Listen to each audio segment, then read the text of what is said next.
Government है या पर्यावरण की है, इसको खाली अपने हाथ में ले लो, उसमें बड़े बड़े होटल बनाओ, इसमें बड़े बड़े टावर बनाओ। प्रताप सरनाइक उनका 50 बंगलोज और एक रिसोर्ट, 7 स्टार होटल, ऐसा कुछ उनका प्रोजेक्ट बनने जा रहा है। भी आमदार नेता अपने खुद की प्रॉपर्टी बनाना, वही मतलब आप लोग जीत के आए हो, मीरा भाईंदर जनता का पैसा निकाल रहे हो और खुद की प्रॉपर्टी बनाने में लगे हो। इसमें लोगों का क्या फायदा है, मुझे समझ में नहीं आता है।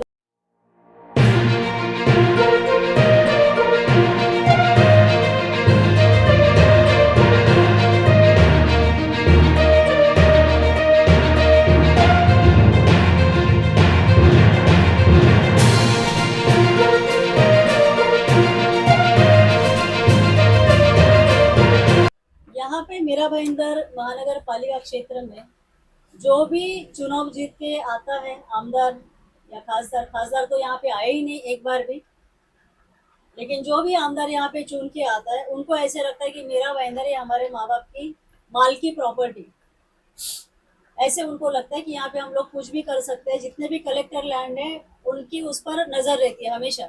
जो कलेक्टर लैंड देखिए वहां पे उनका कुछ ना कुछ शुरू हो जाता है। ऐसे बहुत सारे जमीनें हैं जो आमदार उनकी तरफ से वो हड़प किए गए हैं।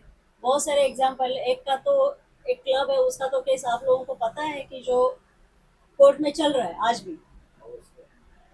जो चेने गांव है, मेरा रोड के हद्दी में आता है, घोड़बंदर रोड के बाजू में लगत ही सुरेखा होटल के सामने, वहां पे बहुत बड़ी जो पर्यावरण, जो मैनग्रोव है, कांदरवन, उसको काटा जा रहा है। पर्यावरण को हानि पहुंचाना, इनको कोई पड़ा नहीं कि इससे कुछ होने वाला है या मनुष्य को ही हानि आगे चल के फ्यूचर में होने वाली है। इनको खाली इतना है कि जो भी लैंड है, गवर्नमेंट है या पर्यावरण की है, इसको खाली अपने हाथ में ले लो, उसमें बड़े बड़े होटल बनाओ, इसमें बड़े बड़े टावर बनाओ। तो चेना गांव में सुरेखा होटल के सामने बहुत बड़ा मैंग्रोव कट हुआ है, वहाँ पे जमीन लेवल है। आज भी अगर आप वहाँ पे जाके देखोगे तो वहाँ पे बड़े बड़े जैसे भी आपको दिखेंगे जो जमीन लेवल करने का काम चल रहा है।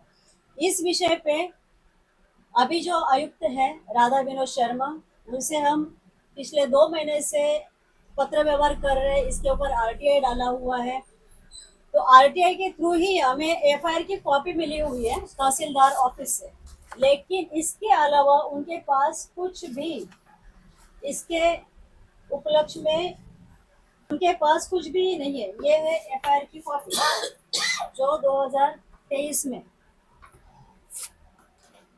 ये एफआईआर की कॉपी है उसी जमीन की जिसपे एफआईआर हुआ है, लेकिन इसके आगे कुछ भी हुआ नहीं इसमें। ये सुरेखा होटल के सामने वाली जमीन है। ये बहुत बड़ा भ्रष्टाचार है और ये माननीय नेता जो है, नाम नहीं लूंगी क्योंकि अभी नाम आयुक्त की तरफ से मेरे पास आया नहीं है, लेकिन वहां पे जो बाउंसर्स थे उन्होंने नाम लिया प्रताप सरनाइक साहब। तो अभी प्रताप सरनाइक साहब को ये सिद्ध करना है कि ये जमीन आपकी नहीं है, ये काम आपका नहीं है।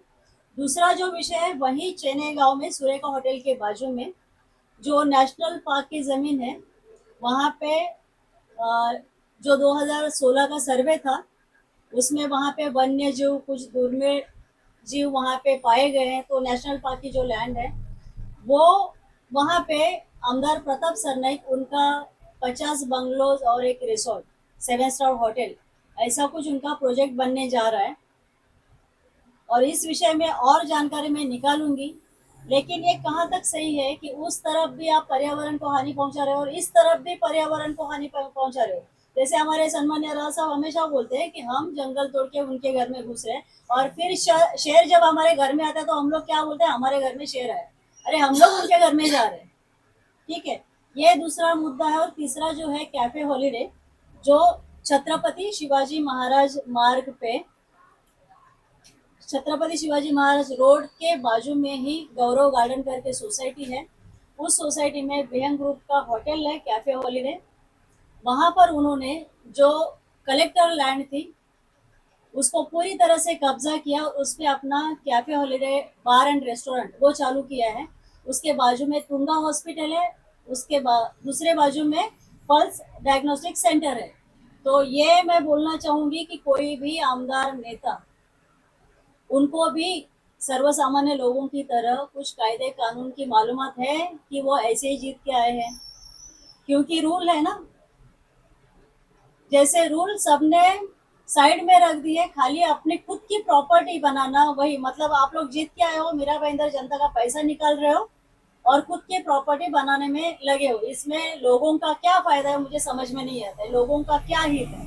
जबकि वो जमीन कलेक्टर लैंड जो वहाँ पे हॉस्पिटल्स है, वहाँ के एम्बुलेंस या वहाँ पे जो पेशेंट्स आते हैं उनकी गाड़ियाँ पार्क करने में काम आने वाली थी, जो आ सकती थी, वहाँ पे इनकी प्राइवेट प्रॉपर्टी बन गई है। तो इसके ऊपर हथौड़ा पड़ना चाहिए, ये अतिक्रमण कार्रवाई होनी चाहिए। इसके लिए मेरा फॉलोअप है इसके आगे। और तो फिर रेलिंग के पीछे जो लोखंडी रेलिंग मीरा भाईंदर में पूरे फुटपाथ पे लगाए गए हैं, वो रेलिंग है शासकीय स्पेशल निधि से, वो रेलिंग बिठाए गए हैं, शासकीय पैसा उसमें गया है, शासकीय यानी हमारा पैसा, किसी भी आमदार निधि नहीं है, वो हमारा पैसा है जो इसमें लगाया हुआ है। लेकिन इसके ऊपर आमदार प्रताप सरनाईक यांच्या संकल्पनेतून ऐसा लिखा हुआ है। तो इसके बारे में जब मैंने ज्यादा फॉलोअप किया तो आयुक्त बोल रहे हैं कि हम लोग इस पे पूरा डिटेल में जानकारी ले रहे हैं कि इनका नाम क्यों दिया गया। अरे जब आपने नाम डाला तब आपने इंफॉर्मेशन निकाला नहीं था। अब जब मैं आपको सवाल पूछ रही हूँ तब आपका रिप्लाई आ रहा है कि मैं इस पे पूरा डीप में जानकारी लेता हूँ कि इनका नाम क्यों डाला गया। तो ये है हमारी मीरा भाईंदर महानगर पालिका, उसमें बैठे हुए अधिकारी। मैं पानपट्टे साहब को भी इसमें आरोपी मानती हूँ कि रोज का उनका रास्ता है और वो आज से नहीं है, सालों से मीरा भाईंदर महानगर पालिका में काम कर रहे हैं और उनको एक बार भी वो जगह दिखाई नहीं दी, ऐसे हो नहीं सकता है। तो इसमें आमदार परिवहन मंत्री प्रताप सरनाईक साहब, अधिकारी जितने भी हैं और कमिश्नर अभी के, इसके पहले के, उनके पहले के, सारे दोषी है। तो इसके ऊपर हम लोग आगे चल के एक आंदोलन करने ही वाले हैं। अगर हो सके तो उपोषण के लिए बैठेंगे हम लोग जब तक इस पे कुछ काम नहीं होता है।